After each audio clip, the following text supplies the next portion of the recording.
वैसे तो पीएम मोदी के देश दुनिया में लाखों प्रशंसक हैं। कुछ उनके कामों से प्रभावित हैं, तो कुछ उनके फैसलों से। हालांकि पीएम मोदी के विरोधियों की भी कमी नहीं है, लेकिन इंदौर की रहने वाली एक स्टूडेंट ने ऐसा काम किया है जिससे जानकर आप हैरान रह जाएंगे। जी हाँ, इंदौर में रहने वाली अंकिता त्रिपाठी ने विक्रम विश्वविद्यालय में 5 साल तक मेहनत करने के बाद पीएम नरेंद्र मोदी पर पीएचडी की है। अपना शोध पूर्ण कर दीक्षांत समारोह में उपाधि भी हासिल कर ली है।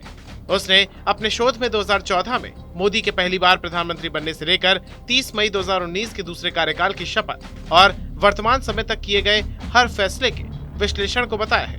अंकिता त्रिपाठी की माने तो मास्टर्स करने के बाद से ही वो भारतीय जनता पार्टी के किसी विषय पर पीएचडी करना चाहती थी। जानकारी के मुताबिक अंकिता के पिता रमाकांत त्रिपाठी बीजेपी से जुड़े हुए हैं। वो फतेहपुर से जिलाध्यक्ष, कानपुर के क्षेत्रीय उपाध्यक्ष रहने के साथ ही पिछले लोकसभा चुनाव में 5 जिलों के चुनाव संयोजक थे। इसलिए अंकिता ने 5 साल पहले प्रधानमंत्री नरेंद्र मोदी पर पीएचडी की शुरुआत की थी, जिसमें पॉलिटिकल साइंस में head of department Deepika Gupta ने भी उनकी काफी मदद की।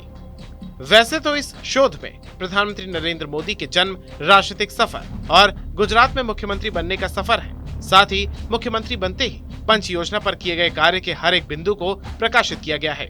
लेकिन प्रधानमंत्री बनते ही पहले शपथ ग्रहण समारोह में सार्क देश के नेताओं को आमंत्रित करना और फिर विदेश नीति को पहली वरीयता देना उनकी दूरगामी सोच को बताता है।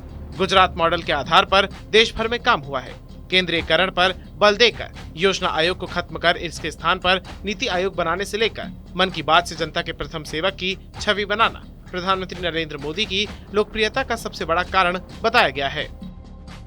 इस शोध में बताया गया है कि 2014 से लेकर 19 तक प्रधानमंत्री ने ग्रामीण क्षेत्रों पर सबसे अधिक फोकस किया है, जिसके तहत उन्होंने ग्रामीण क्षेत्रों में इंटरनेट की गति देना, बुनियादी ढांचे का निर्माण करना और डिजिटल साक्षरता को आगे बढ़ाया। अंकिता त्रिपाठी ने अपने शोध में इस बात का भी उल्लेख किया है कि 2014 के प्रधानमंत्री नरेंद्र मोदी के कार्यकाल को देखकर 19 में उन्हें पसंद करने वालों की संख्या काफी बढ़ चुकी थी।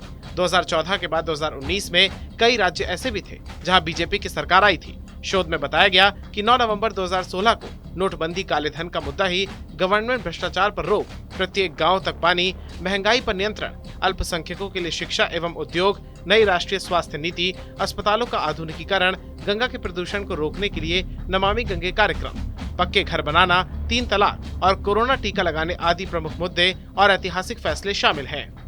सभी के साथ समान व्यवहार कर फैसलों के साथ ही 5 अगस्त 2019 को जम्मू कश्मीर से धारा 370 को हटाया गया। जम्मू कश्मीर को पुनर्गठित किया गया, जिसके बाद सालों से चले आ रहे अयोध्या में मंदिर निर्माण के विवाद को सुलझाकर मंदिर निर्माण को हरी झंडी दिखाई। प्रधानमंत्री ने 100 दिनों में भूटान, नेपाल और जापान की यात्राएं की। इस शोध में ये भी बताया गया कि नरेंद्र मोदी का अब तक का कार्यकाल अन्य प्रधानमंत्रियों से अलग रहा है। इन ऐतिहासिक फैसलों के साथ ही शोध में कुछ ऐसे फैसलों के बारे में बताया गया है जिसमें कुछ नीतियां असफल भी साबित हुई हैं, जैसे कृषि कानून, आधार को पहचान वितरण प्रमाण के रूप में लॉन्च कर इसमें और आयरिश स्कैन जैसे व्यक्तिगत जानकारी पर आपत्ति जताने के साथ ही नोटबंदी को भी असफल बताया गया था, क्योंकि इसे भ्रष्टाचार रोकने के लिए लाया गया था, जिसकी कड़ी आलोचना हुई। कुछ साल पूर्व जीएसटी को लागू किया गया। इसे संविधान 101 अधिनियम में संशोधन कर नई व्यवस्था बनाई गई थी।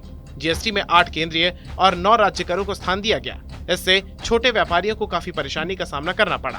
बहरहाल अंकिता त्रिपाठी की पीएचडी अब सुर्खियों में बनी हुई है।